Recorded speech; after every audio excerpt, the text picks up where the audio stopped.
balance beam. Now, if you don't have a balance beam at home, that is okay. A straight line on the floor with masking tape or painter's tape is a really great resource to use too. You just want something that's gonna be a super straight line.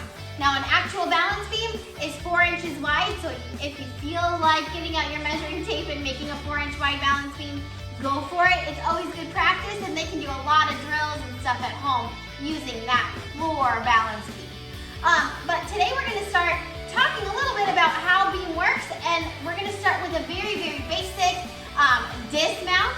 A dismount off of any apparatus is something that results in the ending of a routine. So in this case, we're dismounting, or we're leaving the balance beam to end a balance beam routine. But this is a fairly simple dismount, and it's a really good beginner step into understanding how to get off the beam safely, for one, and it's also a really good introduction into actually teaching cartwheels on the balance beam. Because if an athlete knows how to get off the beam safely, they are less scared to try more advanced skills like an actual cartwheel that finishes all the way on the balance beam. So Maria's gonna help me out by doing that today. Now, Maria and I have a balance beam that we're using today. It's a suede balance beam, and it's a low beam. And the top of this balance beam is actually just a little bit wider, and it's meant for training. So when Maria does her cartwheel to handstand on here today, it's gonna be a nice safe spot for her to do that. Please, if you practice any gymnastics at home, make sure that you have lots of space and that you're not gonna kick anything at all. You wanna have nothing in your way while you do this. Okay, so Maria's gonna start with her favorite foot in front. This is her good leg. And remember, this is a cartwheel to handstand dismount. So this is gonna be a cartwheel. Her goal is to actually face her belly towards you guys. Now, if you are looking or thinking about spotting your child through this at home, make sure that they do the cartwheel away from you with their back facing to you. You're gonna spot their waist at their hips. Now, this is important because if you are in front of them, if you're facing their belly, they're gonna hit you in the face. So make sure you're standing behind them when you do this skill. So like I said, she's gonna show us that nice Superman position on this balance beam. She has that nice lunge. We're gonna pull her foot just a little bit more forward. On balance beam, it's a really, really good idea to make sure that you start keeping your athletes or teaching your gymnasts how to turn their feet out across the balance beam.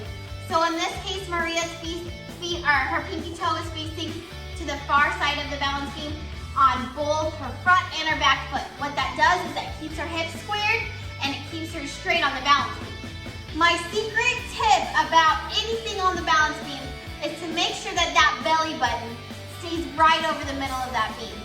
That helps make sure that the gymnast is centered, and that makes sure that they don't fall. I like that tip. A lot of our kiddos do that in the gym, and that's how we end up staying on the beam more often. Now, going into the skill, she's gonna have her chin up, her arms nice and tight by her ears, and she's leaning into that hollow body position. And then she's gonna do her cartwheel, and we're gonna stop halfway through. We're gonna stop in that handstand position. Go ahead. Good job, nice job. Now, as you can see, she wants to arch back just a little bit, but she has really good form. Other than that, go ahead and pipe down for me. Nice job. Now, good girl. So in that body shape, you can see that you're gonna just stop in that handstand, and that's all this skill is. That is all this dismount is. Our silvers and our bronze athletes actually compete this in their balance beam routines. However, their balance beams are not on the floor. They're up quite a ways, so it makes it a little bit more challenging, but the point is still the same. The basic form is still the same. Now in that cartwheel to handstand, we still expect that handstand position that we showed or talked about in previous videos. Still want that nice hollow body where they're looking for their toes, and if they do that, if they hit that body shape correctly, they can be in that handstand for a really long time. In fact, in the gym, a lot of times we'll have handstand contests where we cartwheel into that handstand, and then we just see who can stay up the longest. It's a really fun game, and that's actually a really great training step for your athlete at home. See how long that they can hold that cartwheel to handstand on that line. And then when we get them back in the gym, we'll have all kinds of fun and seeing who figured out how to do their handstand the longest. Maria and I really hope you enjoyed our video today. We enjoyed making them, so let us know what else you'd like to see. Otherwise, we hope to see you next